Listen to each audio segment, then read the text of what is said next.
आज इसीलिए कहा गया कि 60 वर्ष की आयु में भगवान की प्राप्ति हो ही जाती है। प्रमाण आप लोगों ने सुनाई कि राजा दशरथ के पुत्र होने पर भगवान राम जो थे ना, उन्हें भी राजा दशरथ को भी गोद प्राप्त नहीं हुई और भीष्म पितामह के सम्मुख में खड़े होकर भगवान कृष्ण की गोद नहीं मिली, पर किसे मिली? बोले महाराज जिसने अंत समय में भगवान का भजन किया और अधर्म को रोका। अधर्म को रोका महाराज किसने रोका? बोले गीधराज जटायु में। बोले अंत समय में भगवान का भजन कर रहे हैं और भजन करते करते बोले महाराज तुरंत राम जी आ गए। राम जी का भजन कर रहे थे, राम जी आ गए और गोद में लेटा लिया। और महाराज बोले भीष्म पितामह को नहीं मिली, इसीलिए बोले भीष्म पितामह ने अन्याय को नहीं रोका। इन्होंने रोका महाराज गीधराज जटायु ने। तो गीधराज जटायु को महाराज मुक्ति मिली, भगवान की गोद मिली, क्योंकि अधर्म रोका है, अधर्म को रोका है महाराज, इसीलिए गीधराज को मिली महाराज। इसीलिए कहते हैं कि अंत समय में भगवान का नाम लो और अन्याय हो महाराज, अन्याय को रोको। गीधराज जटायु ने रोका और महाराज उस अधर्म में बोले जब रावण ने पंख काट दिया तो अंत समय जब चल रहा था गीधराज भी महाराज जानते थे कि हमारा अंत समय है, तो भगवान का जाप किया तो जाप के प्रताप से ही गीधराज जटायु ने मुक्ति को पा लिया। महाराज एक पक्षी ने अपनी मुक्ति कर ली। पर महाराज सांसारिक लोग बोले महाराज भजन करो, बोले महाराज हाँ भजन करते हैं। कौन सा भजन? बोले सीताराम सीताराम। कोई सुन ना ले बगल में, किसी ने सुन लिया तो बोलने से नहीं जाएगा, इसलिए वहीं पर सीताराम सीताराम सीताराम जाना नहीं।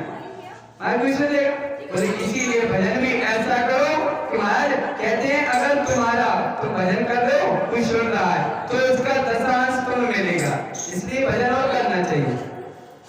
मात्र भगवान का माला इत्यादि जो आप करते हो वो मन में करना चाहिए।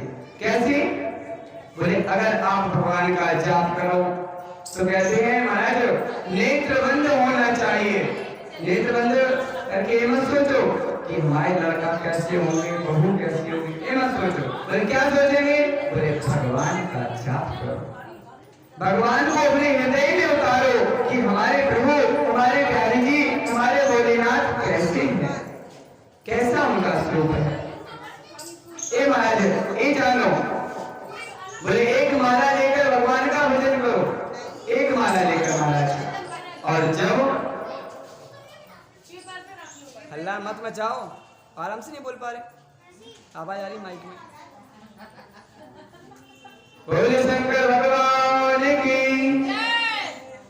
देखो महाराज ये होता भजन को प्रताप है ना, किसी ने जय नहीं बोली, एक आवाज आई माँ ना तो जय बोले ना महाराज भजन हो, कुछ नहीं हो रहा है। ऐसा लग रहा है बोले महाराज जबरदस्ती बैठा हुए, ऐसा जबरदस्ती बैठा हुए। तो आप लोग कहो कोई बात नहीं, मेरा कहना था कि आज तक अभी तक आपने जो श्रवण किया शिव महापुराण को श्रवण कर रहे थे आप लोग, शिव महापुराण को।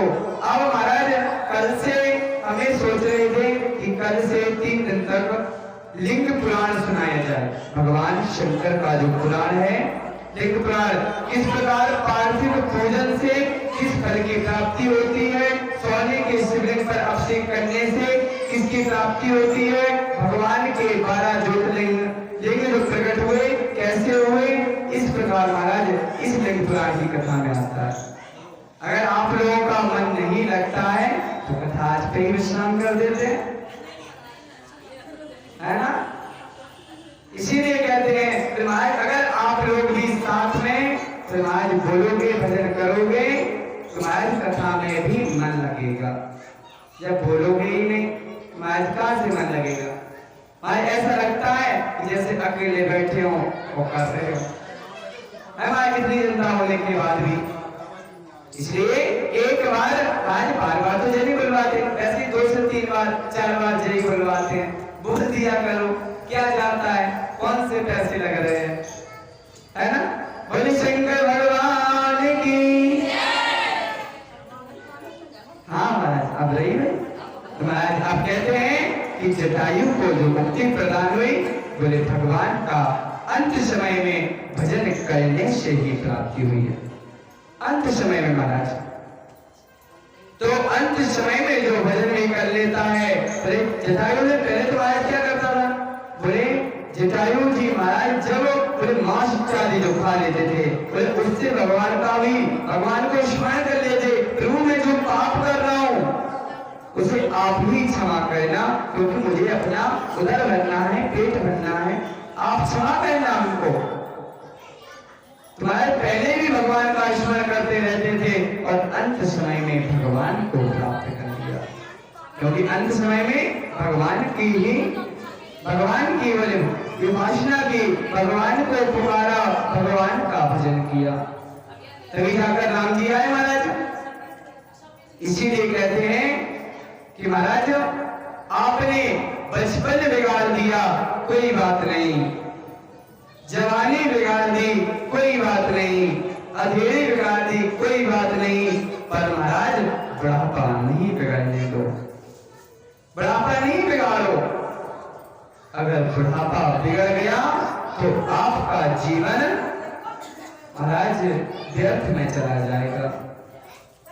और महाराज कहते हैं कि पति पत्नी का जो रिश्ता होता है ना 7 जन्म का होता है। पति पत्नी का रिश्ता बताया गया, बोले महाराज 7 जन्मों का होता है। और माँ बेटे का जो रिश्ता होता है वो एक ही जन्म का होता है। एक जन्म में परेशान ना हो, परेशान नहीं हो। महाराज कहते हैं अगर पति पत्नी में झगड़ा नहीं हो रहा, ये माता पार्वती ने भगवान शंकर से वरदान मांगा था कि महाराज अगर पति पत्नी में थोड़ा थोड़ा झगड़ा ना हो तो उनमें प्रेम भी नहीं रहता, प्रेम नहीं रहता महाराज। और कहते हैं एक दिन ऐसा झगड़ा होता है कि महाराज एक ना एक छोड़ के चला जाता है, आज हमें तलाक चाहिए, अब नहीं रहेंगे।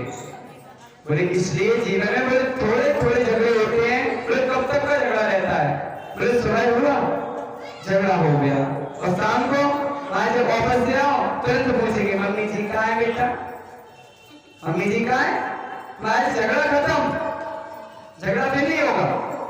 तो कहते हैं अगर आप छोटा छोटा झगड़ा करते रह रहे हो कोई बात नहीं।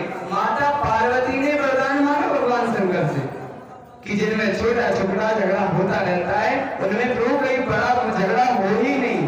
भगवान ने वरदान दिया और दूसरा वरदान क्या दिया था, बोले काशी में अगर जो भी मृत्यु हो उसके कान में आप गुरुमंत्र दोगे।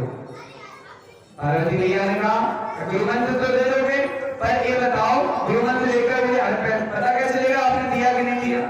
तो क्या करें, बोले गुरुमंत्र देकर आप उसका कान मोड़ देना। काशी में अगर किसी की मृत्यु होती है तो उसका कान मर जाता है।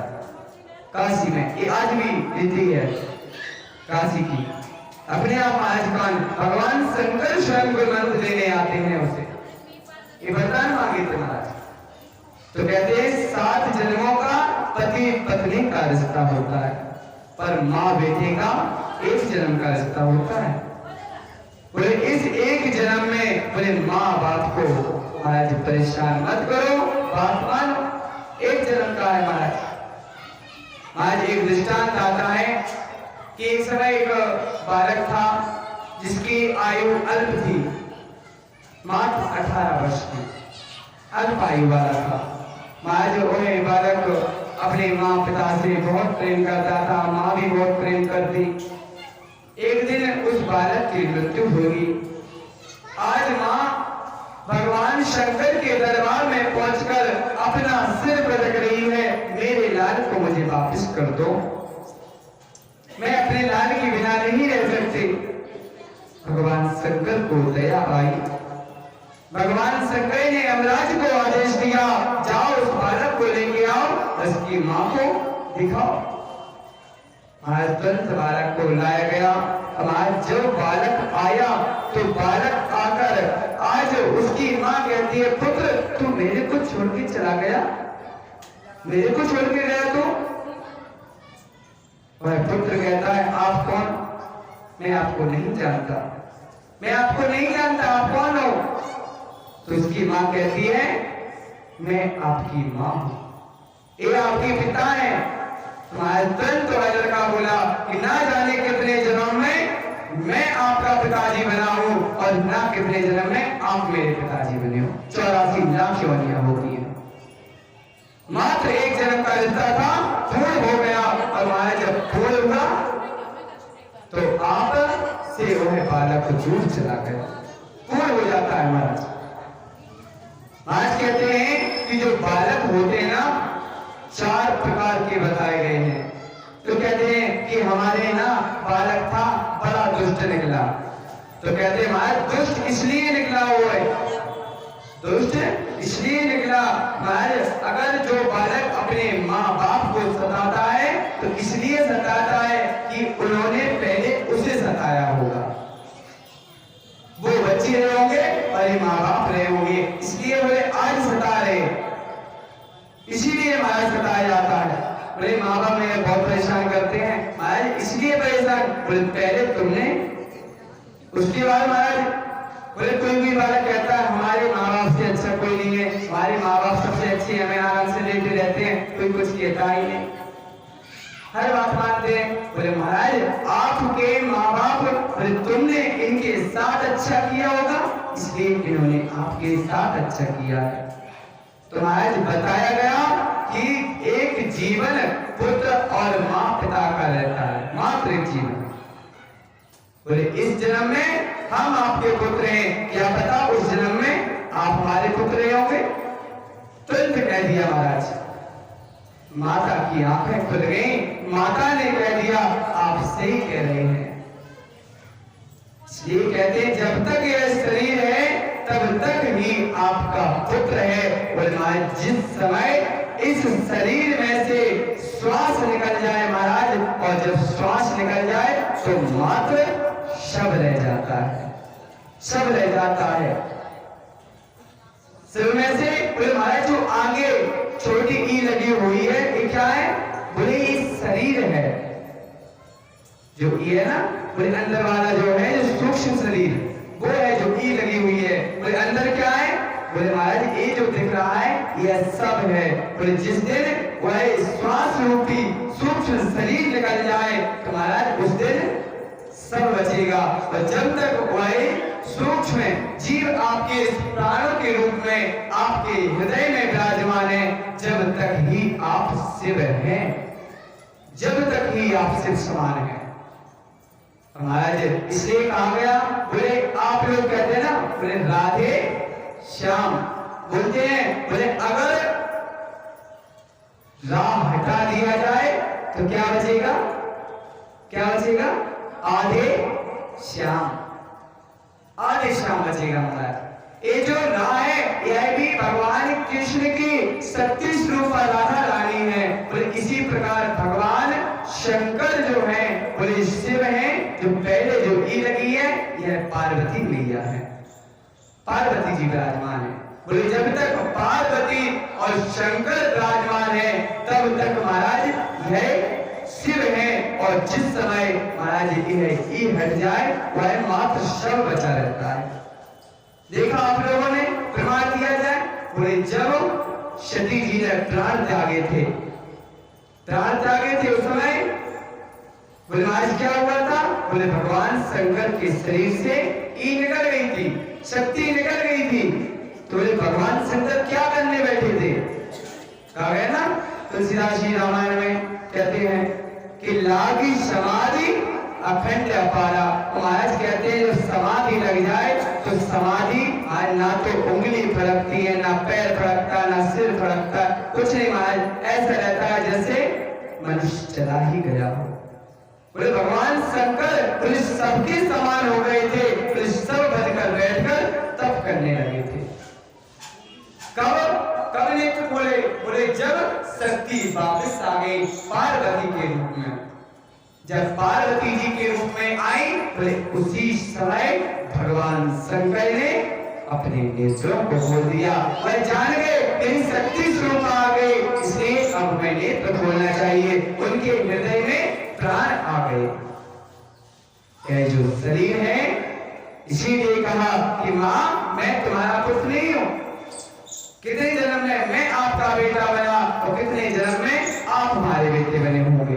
कोई बात कितने बार बोले महाराज, एक बार नहीं कितनी बार। इसलिए बोले यह जीवन अगर आपने लिया है तो बोले मां का और पुत्र का जो जीवन है यह एक जन्म के लिए। इसलिए महाराज मां से बोले महाराज इतना प्रेम करो, इतना प्रेम करो कि महाराज एक अगले जब जन्म होगा क्या पता किसमें जाओ, कोई सांप बन सकते हो, बिच्छू बन सकते हो, क्या बन सकते हो, किसे पता। तो महाराज कहते हैं कि आप अपने इस जीवन में बोले अपने माँ बाप से प्रेम करो और महाराज भगवान का भजन करो। इसलिए महाराज कहा जाता है कि महाराज आपका पुत्र है, जो पुत्र आपका है महाराज कैसा भी हो, माँ बाप है कैसे भी हो। महाराज फिल्म देखता है, देखने दो कोई बात नहीं है ना, खेल खेलने जाता है खेलने दो कोई बात नहीं। कोई पुत्र कैसा भी बना रहे, पर महाराज पुत्र पर तो काबू कर नहीं सकते हो, क्योंकि 15 वर्ष तक आपने काबू नहीं कर पाया। महाराज जब 15 वर्ष के बाद वह युवा हुआ, 16 वर्ष बोले उसके बाद बोले पिता और पुत्र बोले एक मित्र के समान हो जाते हैं, मित्र के समान हो जाते हैं। फिर टाल नहीं सकते। बोले बच्चा आपका कुछ नहीं करता, बोले फिल्म देख रहा है देखने दो, सीरियल देख रहा है देखने दो, क्या किया जाए? बोले महाराज एक काम करो, बोले उसके लिए बहू ऐसी लाओ कि महाराज वह तो करता नहीं और जब बहू करे तो उसका पुण्य बोले पति को मिले, पति को मिले। महाराज जब पति को मिलेगा तो उसका जीवन भी सुधर जाएगा और पत्नी का जीवन भी सुधर जाएगा। इसलिए महाराज ऐसी बहू लानी चाहिए, ऐसी बहू लाओ महाराज। और जब इस प्रकार का महाराज ऐसी बहू लाओ जो धर्म से जुड़ी हो, जो मंदिर इत्यादि में जाती हो, भगवान को मानती हो, भगवान को अपना समर्पण करती हो, दान करती हो, धर्म करती हो। महाराज कहा गया शिव महापुराण की कथा में कि महाराज धर्म पत्नी जो होती है वो अपने पति को धर्म के रास्ते ले जाती है, और जो महाराज पत्नी होती है वह अपने पति को महाराज मात्र घर में ही रखती है, और जो वाइफ होती है वह महाराज ना तो घर में रखती है ना मंदिर लाती है। बोले कहा, बोले आज पार्टी है, पार्टी में चल, पार्टी है। महाराज वाइफ है ना, वाइफ है।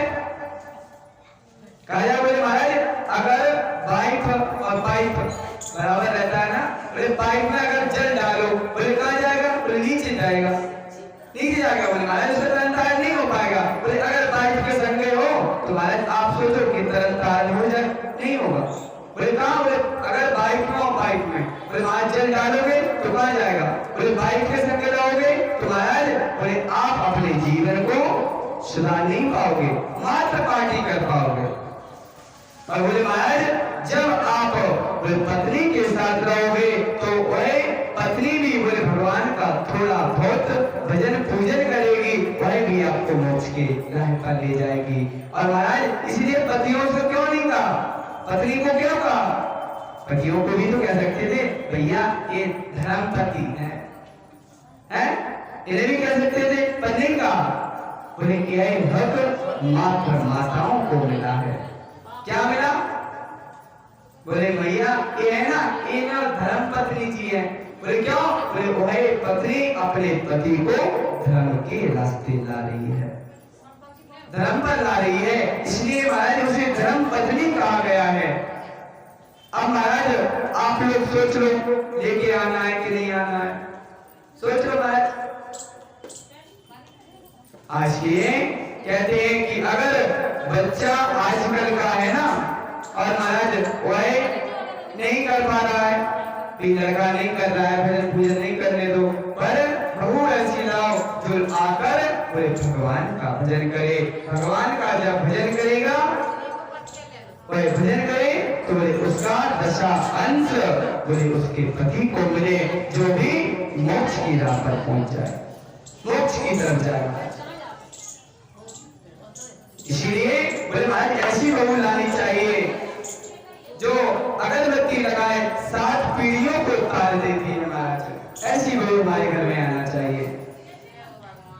इसलिए बोले महाराज कई घरों में एक महाराज दिल्ली में कथा हुई थी, तो वहां पर हमारे हनुमान जी बोले गुरुजी हमारी जो बहू है ना, यह धर्म के रास्ते नहीं चलती है, भगवान को मानती नहीं है।